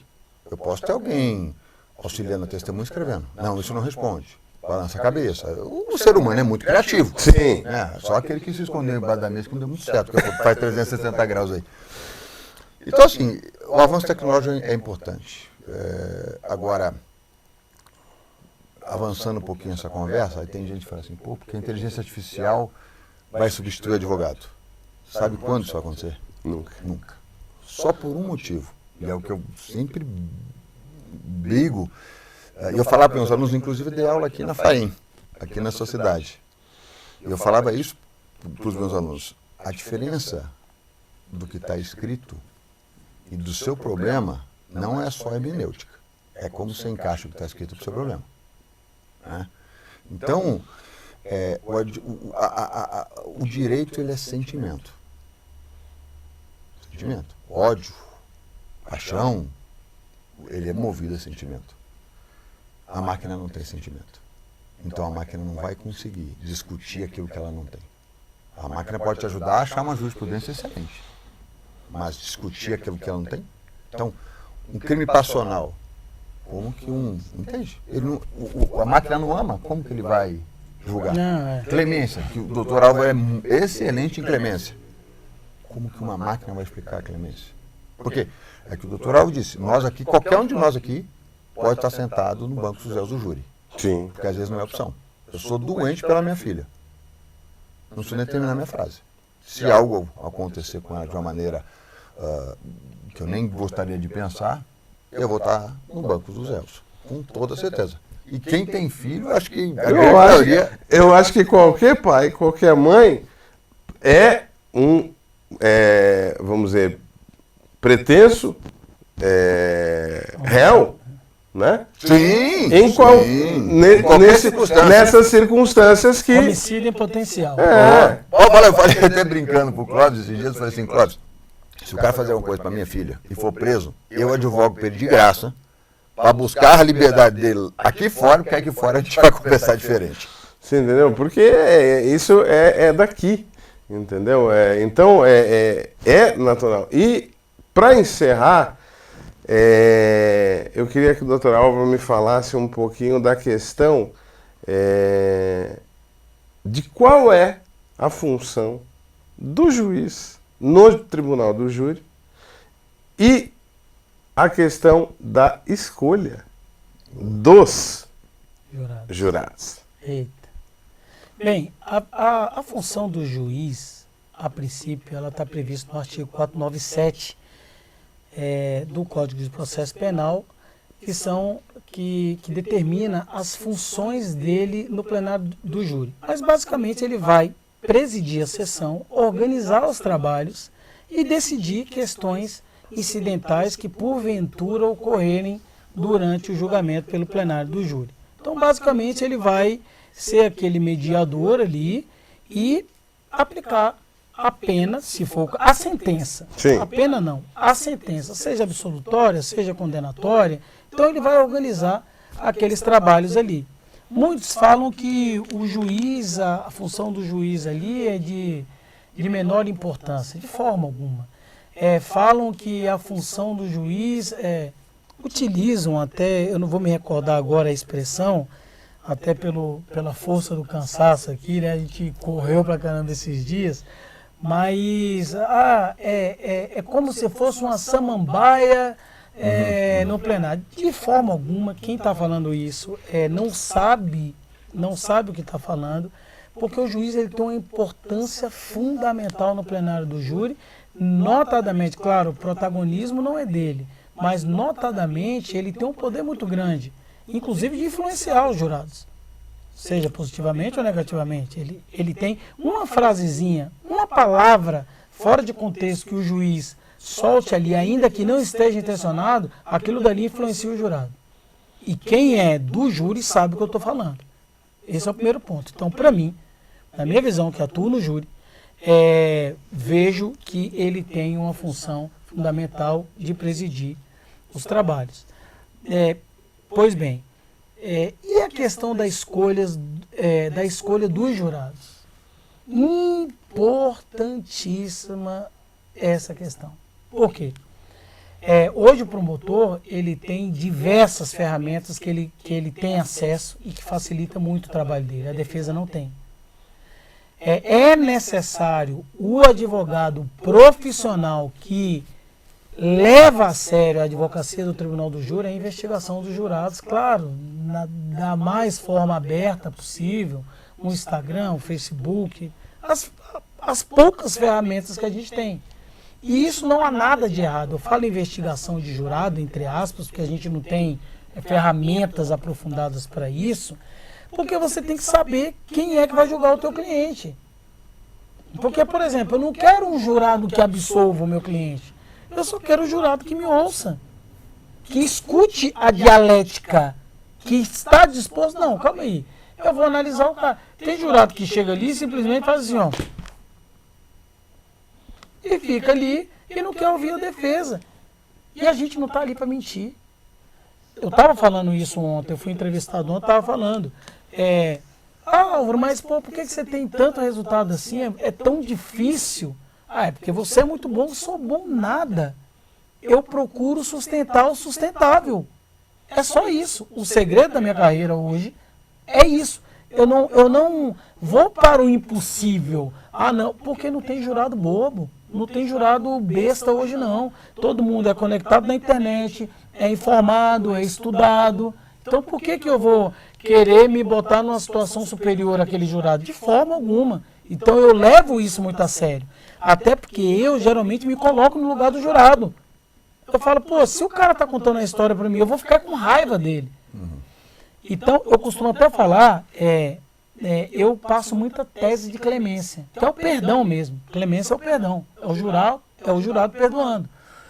E ao longo desse tempo, eu cheguei à seguinte conclusão: é mais fácil o jurado absolver pela clemência, falando, não, foi ele mesmo, ele está sendo um homem aqui de assumir, está arrependido, eu vou perdoar. É mais fácil o jurado proceder dessa forma e absolver do que aquela situação em que o jurado percebe que o cara está de historinha e quer se safar. O jurado fica indignado. É a tal da mentira. Então, é importante, tanto a defesa como a acusação, ela tem 3 em regra. Vou falar em regra no senso comum, porque tem situações que é permitido mais recusas. A gente tem 3 recusas imotivadas. Eu não preciso motivar, nem o promotor precisa motivar. Mas isso não significa dizer, e já teve jurado que virou para mim, pô, doutor, por que o senhor me recusou? Eu não queria nem estar aqui. Não é você. De repente é o perfil daquele jurado com o caso. Por exemplo, muito se diz, olha, uma situação aqui de clemência, por exemplo, uma situação de legítima defesa, está claro aqui, o cara é no CAC, e aquele jurado ali, ele tem uma afeição para o lado que o armamento está correto, é bolsonarista. Opa, calma aí, então aquele jurado, ele vai ouvir mais a situação desse pai de família que agiu em legítima defesa. Entendeu? Mas e o outro lado? Não vai ver? Vai ver também. Tá? Vai ver, mas eu falo assim, tá vendo que o perfil desse jurado, eu como advogado, eu tenho que ter essa responsabilidade de escolher quem vai ouvir aquele caso específico. Todo mundo, e aí aqui não é técnica, todo mundo quer ter um julgamento justo. Todo mundo. Então eu não vou pegar uma pessoa que está alheia, que não quer ouvir ninguém, e vou colocar ali para julgar aquele cidadão. Sentado para... Todo mundo quer ter um julgamento justo. Então, é de fundamental importância essas duas coisas. O juiz é importante, sim, para o júri, e a escolha do jurado é de fundamental importância, notadamente, saber quem é que está no conselho de sentença. E me diga o seguinte, doutor Fernando, dentro dessa questão, não só do júri, mas da questão processual penal mesmo, inclusive mais no sentido do crime do colarinho branco, qual é a importância que se deve dar ao profissional do direito? Porque o que eu percebo, o que eu vejo, é que se dá muito, eu costumo dizer e brincar, né, que nós, depois da formatura, a gente carrega 2 cruzes. A gente é rico e pilantra. Né? E são cruzes que os advogados têm que carregar, enfim, ala jacta est, né? Vamos carregar. A sorte está lançada. Exatamente, e temos que carregar. Mas qual a importância e o que o doutor vê de importante no direito penal que eventualmente seja de suma importância para a gente diminuir essa carga, vamos assim dizer, ou anular? Muito boa pergunta. Primeiro a gente entra o porquê dessa carga. Porque advogado vive do caos.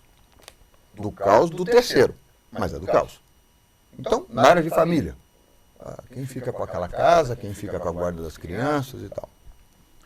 Quando você tem o seu ex adverse e você consegue demonstrar ao juízo que, olha, quem tem que ficar com as crianças é o pai ou a mãe, o outro lado vai atacar o advogado. E aí, eu gosto muito dessa parábola que tinha um mestre chinês e ele escolheu 2 discípulos para assumir a posição de mestre. Chegou para os 2 e falou assim, eu vou analisar vocês durante 4 meses. Vou perguntar para todo mundo da vila quais foram as atitudes, qual a visão que a vila tem de vocês, e daqui 4 meses eu escolho. Os 2 desceram. Só que um falou, pô, se o mestre vai perguntar para as pessoas, vou começar a falar mal do meu concorrente. E começou a falar, tá, porque ele fez isso, tá. E aí chegou pro mestre. Isso que o seu tipo está fazendo, ele mandou subir. E o mestre ficava na torre mais alta da muralha da China. E ele subiu, chegou lá em cima. Falou assim, ó, eu acho que eu vou escolher você. Já decidi. Aí o cara todo feliz, pô, vai me escolher. Deu certo a minha estratégia de falar mal dele, tal. Só que você precisa cumprir a última missão. Vamos lá. Tá vendo aquela ampulheta? Tô. Quebra ela. Pá, quebrou. O que tinha dentro? Areia. Agora você vai jogar essa areia aqui do alto da torre. Jogou. Agora você vai descer. Pegar partícula de areia e colocar dentro do vidro de volta. Ele falou assim, mestre, eu quero ser o mestre, mas você está me pedindo é impossível. Vou ficar 1000 anos e não vou conseguir pegar essas areias e colocar aqui dentro. Falou, assim as palavras que saem da sua boca. Você falou mal daquele discípulo, nunca mais você tem controle daquilo que você falou. Você falou mal do discípulo para o João vai falar para o Pedro, que fala para o Cláudio, que fala para o Álvaro, você não tem mais controle. Então, o advogado é isso. O adverso vai falar mal. Pô, aquele advogado foi pilantra, foi safado, mentiu no processo. Ou até o próprio cliente que você é contratado não tinha o direito também de falar mal. Então, eu acho que é isso. A gente tem essa fama por conta disso. Agora, também tem advogado que dá motivo. Advogado que promete o que não consegue entregar. Advogado é meio, não fim. Como médico, é meio, não fim. Você empregou os meios necessários? Pronto. Advogado que garante resultado, corre desse cara. Então, primeiro, a gente já tem uma carga por conta de viver do caos. Segundo, você tem alguns colegas que vêm de história e tal. Então, o que eu acho? Tem que ter um pouco mais de lealdade entre os colegas. É uma classe totalmente desunida. Ter a parceria que a gente tem aqui é raras exceções. Porque a vaidade às vezes não permite. Entender que você é muito bom em direito ambiental e que se eu tiver um problema de um assistido meu, eu vou te consultar e trazer você para a nossa trincheira para resolver o problema do Clóvis, que tem um problema ambiental. Então, fora o assistido do outro advogado, falar mal de você. Fora o seu próprio assistido, achar que você não fez o trabalho bom e não vai entender que você não tinha o direito de falar mal de você. Você ainda tem um entorno para falar mal de você. Então, e colegas que vai falar mal de você. A gente está cansado em grandes operações que a gente opera, a gente tem uma estratégia, não estou dizendo que a outra parte não tem estratégia, que fala, poxa, ele não está ainda apresentando a resposta à acusação, mas a gente tem a estratégia de não apresentar enquanto tiver todo o material probatório lá para apresentar. Tem advogado que não entende estratégia e fala mal de mim para o meu assistido. Pô, tá recalcitrante. Então, assim, tem que melhorar muito essa postura dos advogados. Eu acho que tem caos para todo mundo administrar. Eu acho que as pessoas têm que se colocar. Um dia eu fui assistir, já fiz 2 imersões no Álvaro, e aí o aluno chegou para mim e disse, doutor, eu tô louco para chegar no nível do Álvaro. Eu falei, você vai chegar. Ele, amém, em nome de Jesus. Só que eu vou te dizer uma coisa. Quando você chegar lá, ele não vai estar mais lá. Ele vai estar em outro nível. Então, quando essa pessoa me falou isso, eu penso assim, é uma competição saudável. Mas o aluno quer superar o mestre, isso só em filme de Hollywood. Sim. Né? Porque o aluno nunca vai superar o mestre. Na minha visão. A hora que o mestre aposentar, aí o aluno pode ter um outro status. Então, resumindo, acho que a classe tem que ser mais unida, advogado parar de mentir para assistido, e o resto não tem o que fazer. A gente tem fama porque a gente vive do caos. Quando eu fui conhecer contei isso antes quando eu fui conhecer o meu ex-sogro, cara, extremamente gente boa, seu Abel, extremamente gente boa. Primeira vez que eu tô lá, fizeram um churrasco lindo para mim. Lindo. Picanha, tal. Falei, rapaz, que família bacana que eu entrei, graças a Deus, tal, né? Só que quando a esmola é demais, o santo dá uma desconfiadinha. Depois do churrasco ele falou, doutor, vamos, Fernando, sabia o que eu fazia? Fernando, vamos tomar um café dentro da cozinha. Eu falei, já entendi que agora vamos separar as crianças dos meninos e os adultos. Fechamos a porta, um café, ele servindo gotinha de adoçante para mim. Pô, mexeu, eu falei, rapaz, falou, quais são as suas intenções com a minha filha e tal? Beleza. Ele falou assim para mim, você trabalha com o quê? E na época, era advogado, sou advogado, e estava como vereador de Cotia. Eu falei, a minha profissão, eu sou advogado. Ele fala assim para mim, rapaz, deve mentir pra caramba, né? Aí eu pensei, não vou nem falar que eu sou vereador. A vida é assim, a gente tem algumas pessoas que têm algum estima, algumas profissões têm, por natural. No advogado eu acredito porque a gente vive do caos. Você consegue absorver um inocente no júri, vai ter uma família que te ama, uma família que te odeia. Natural. Né? Tem aquele caso da Susana von Richthofen. Não, desculpa, ele foi do caso do Nardoni.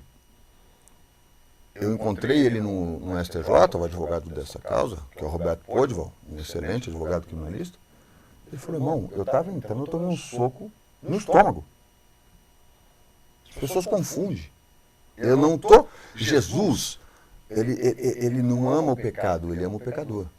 O advogado criminalista é a mesma coisa, ele não ama o caso, ele vai tutelar o seu assistido. Não estou comparando o advogado criminalista a Jesus, porque dizem as boas línguas e más línguas que o advogado criminalista não vai para o céu, aí eu já não sei. Eu quero demorar para saber se isso é verdade ou não. Então, o cara tomou um soco no estômago. Mas por quê? Porque é paixão, é sentimento. Por isso que a máquina nunca vai substituir o advogado, porque a paixão é sentimento. Doutor Álvaro, dê uma mensagem aí para os nossos telespectadores. O tempo já urge para que a gente possa aí, cada um ir para o seu repouso. Não, ele ainda vai pagar a janta hoje. Não, calma. Doutora Sabrina ainda terminou com a doutora Sabrina. Mas aí... Doutora Sabrina vai ter... Quem vai pagar a janta é a doutora Sabrina. Pronto. Doutora Sabrina está ali, uma querida aí. A mensagem que eu passo é assim, tanto para você advogado, para você estudante, estude, se especialize e, mais do que tudo, entenda de gente, de pessoas, e tenha sentimento e sensibilidade com a causa. O grande problema hoje do advogado e do advogado criminalista é: vou ganhar dinheiro, mas a missão é muito maior que isso. É restituir dignidades. Tem famílias ali envolvidas, seja pela vítima, seja pelo acusado. Então isso deve ser respeitado acima de tudo. E mais ainda a questão da humanidade, de você, não da humanidade especificamente, mas procurar ser mais humano, né? Ter empático. A sensibilidade, empático, né? E isso a gente percebe que o amor a cada dia está se esfriando. Então, para além disso, quero agradecer, eu vou ser bem objetivo aqui, eu quero agradecer esse convite, a gente está à disposição sempre, Segurança na TV aí, com o teu convite. Estou muito honrado aqui de estar aqui, foi uma conversa leve, tranquila, né? E é isso, é a mensagem que eu desejo a todas as famílias nesse ano de 2026, que sejam mais humanos, empáticos, que a gente viva a vida com mais leveza, né? Amém.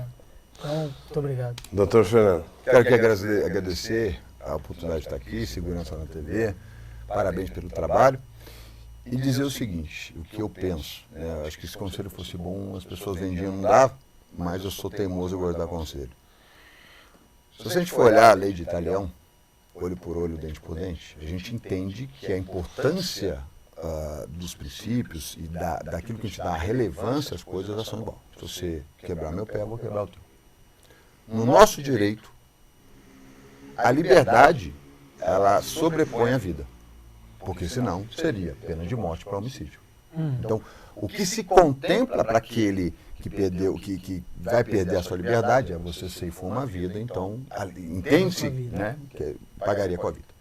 Então, se a liberdade dentro do nosso ordenamento é o bem mais precioso, porque é a punição mais severa que existe, você advogado criminalista, você tem que se preparar. Porque quando alguém bate na sua porta, seja o assistido, a familiar do seu assistido, ele está lá para restituir a liberdade daquela pessoa, que às vezes, muitas vezes, injustamente está encarcerado. Então, a nossa responsabilidade é tutelar aquilo que o ordenamento jurídico pátrio coloca como mais importante, que é a liberdade. E você precisa se preparar. E, nada é por acaso, doutor Álvaro Assis, eu falei para ele, eu fui até Brasília, então você vai ter uma vantagem do que eu, porque eu paguei avião, paguei hospedagem, almoço e tudo, para assistir esse cara lá em Brasília. Então vocês vão ter oportunidade, em março, dele estar aqui em São Paulo. Ele já me confidenciou vindo para cá, que 60% das vagas já se foram. Então eu acho importante você que entendeu essa conversa, pensar que você se capacitar é muito importante, porque o que vai estar na sua mão é a liberdade de uma pessoa. Quando uma pessoa está encarcerada, não é só ele que está encarcerado, é a família que está. Lógico que quando a família está enlutada, também não é só ele que está enlutado, toda a família. Mas, nós advogados, nós temos que trabalhar com, primeiro, respeito, lealdade e transparência, mas com conhecimento técnico. Não adianta só tirar a carteira do OAB, fazer uma pós-graduação e eu sei tudo. Não.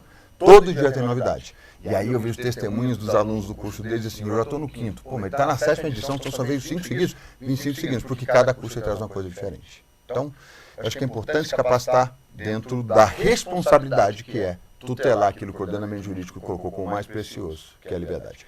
Mais uma vez agradecer a você, me colocar à disposição, a gente é vizinho, mora aqui em Cotia, o dia que estiver com lá, fala para o Clóvis.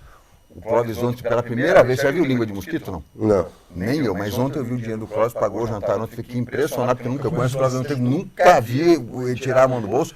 Diz o doutor Alves que a doutora Sabrina também não tem problema, que vai pagar o jantar hoje, que não é língua de mosquito, mas aí você avisa o doutor Clóvis e a gente vai lá almoçar na conta do doutor Clóvis. Mas vai ser um prazer receber você lá em Cotia. Mais uma vez, obrigado pela atenção. Imagina, obrigado, doutor Álvaro, obrigado, doutor Fernando, obrigado a todos os telespectadores que nos assistiram hoje. Foi uma aula, né, em processo penal, em direito penal, em direito à liberdade, à vida, né, e todas as questões que são atinentes ao processo penal. Espero que vocês tenham gostado e até mais tarde.